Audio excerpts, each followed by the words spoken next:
Welcome to The Explainer. Today, we're diving into something pretty urgent, a warning about the future of AI. And this isn't from just anyone. It's coming directly from two people who were right there at the beginning. Ilya Sutskever, co-founder of OpenAI, and Eric Schmidt, the former CEO of Google. Yeah, they're basically sounding an alarm, and we're going to break down exactly what they're trying to tell us.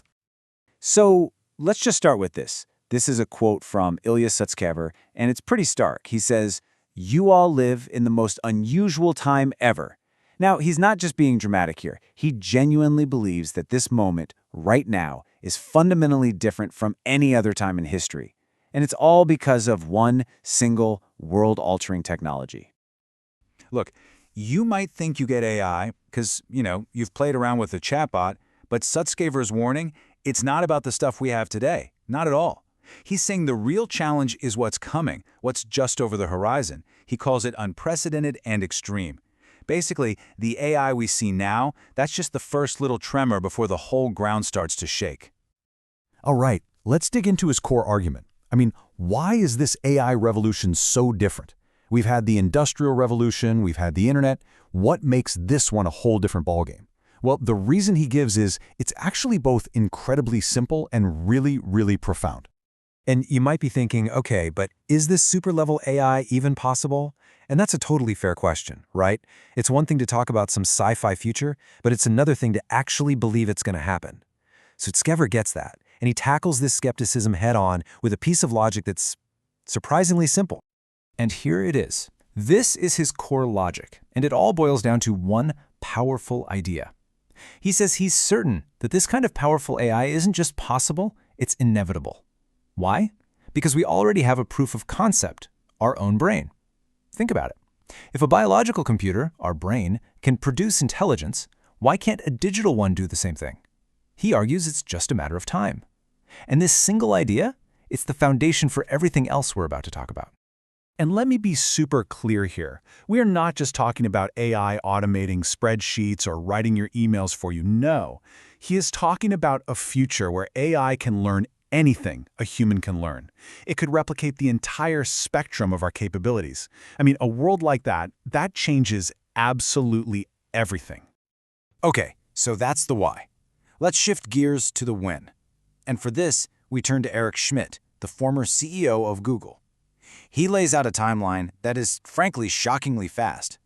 He calls it the San Francisco Consensus, and it basically maps out the next few years of AI development. And what's just wild about this timeline is the speed, the sheer pace of it all. This isn't some slow burn over decades. Nope.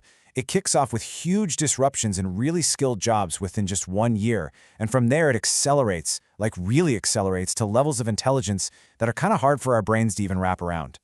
So let's just focus on that first step. Within 1 year, Schmidt is predicting an AI will be doing the work of most programmers and even top-tier mathematicians. Think about that. He says the programming language it just won't matter anymore. You'll just describe what you want and the AI will build it. That's a completely new world. All right, so after that crazy first year, what's next?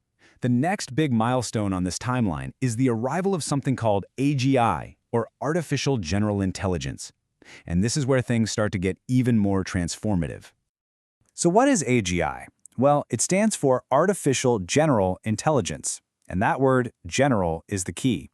The definition everyone's working with is a system that's as smart as the smartest human expert on any given problem. Any problem. A physicist, an artist, a military strategist, you name it. This is the huge leap from a tool that's just good at one thing to an intelligence that can learn, pretty much anything. Just try to imagine what that really means. It's like having the world's best architect or the best financial advisor or the best cancer researcher in your pocket, available to you instantly for whatever you need. Schmidt thinks this level of intelligence is going to become like a utility, like electricity or water, just flowing freely and accessible to everyone. And it doesn't even stop there. He talks about the rise of what he calls agentic solutions. Okay, so these are AI systems that don't just answer one question for you. They can manage complex, multi-step projects all by themselves. They can plan, they can execute, and they can learn as they go. To make this a little more real, Schmidt gives the example of buying a house. An AI agent could handle literally every step. Finding the right house, figuring out all the building rules, buying the land, designing the place with an architect, hiring the crew, paying the bills, the whole thing. Now, just take that idea and apply it to, well, every single process in business, government, and science that we have. Okay, so let's move on to the final and honestly the most staggering step on this timeline. This is the emergence of what they call superintelligence. And this is where the whole thing goes from matching human intelligence to just completely, vastly exceeding it. This brings us to ASI, artificial superintelligence. And this is a leap way, way beyond AGI. We're not talking about an AI that's smarter than one person anymore. We're talking about the theory of a computer system that is smarter than the sum of all humans. Every single one of us combined. It's a kind of intelligence that's so advanced, it's actually hard for our brains to even really grasp what that means. And here's the kicker, the most shocking part of this whole timeline. According to that San Francisco consensus, this isn't some distant sci-fi fantasy set hundreds of years from now. Based on how things are scaling right now, they believe ASI could show up in about 6 years. 6 years.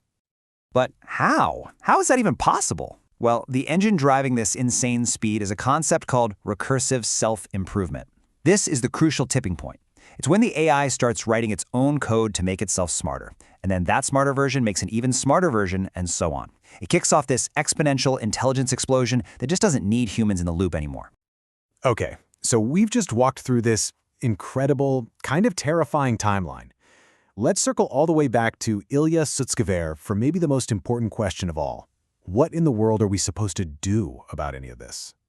To frame the problem, Sutskever uses this old famous quote, "You may not take interest in politics, but politics will take interest in you."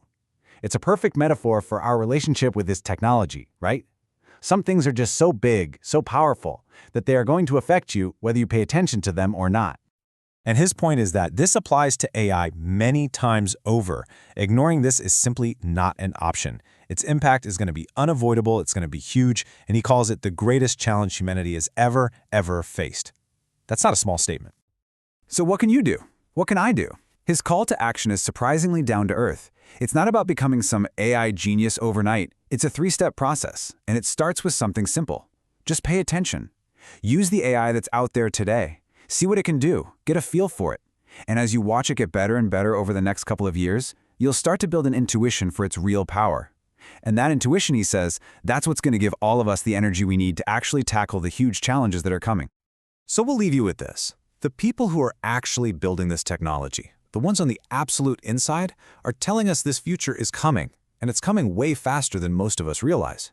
They are sounding the alarm. So the real question is, are we ready for it? Are we even listening?